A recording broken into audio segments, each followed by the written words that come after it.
দীর্ঘ ৩ মাস অক্লান্ত পরিশ্রম করেছেন অনূর্ধ্ব-১৬ দলের সদস্যরা। শুধু আনুচি মনিকাই নয়, দেশের বিভিন্ন জেলার নারী ফুটবলাররা ছুটি কাটিয়েছেন বাফুফেতে। পরিশ্রম আর ত্যাগের ফল তারা পেয়েছেন। বাছাই পর্বে সেরা হয়ে বীরের বেশে নিজ এলাকায় ফিরেছেন খুদে ফুটবলাররা। ৩ মাস পর বন্ধুদের পেয়ে খুশি আনুচিং, আনাই ও মনিকা। স্কুলে আসছি, স্কুলে আসা মানে বন্ধুদের সাথে সবার সাথে মিলামিশা হয়েছি আর প্র্যাকটিস করছি আজকে সকালে। তার অনেক ভালো লাগছে আমার। বাড়িতে গিয়ে বেরোবে থাকবো, এতদিন প্র্যাকটিস করছি, মা বাবার সাথে আনন্দ করবো।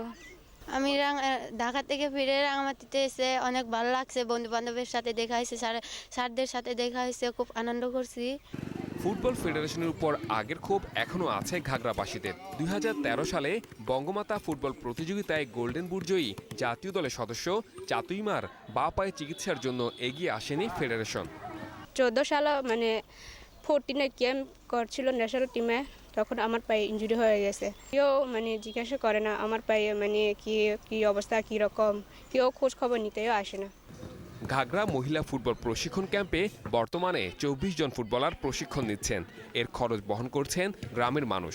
দেশের মহিলা ফুটবলকে এগিয়ে নিতে প্রশিক্ষণ ক্যাম্পে ফুটবলারদের জন্য সরকারি সহায়তার দাবি স্থানীয়দের। Saiful Majumdar, independent news.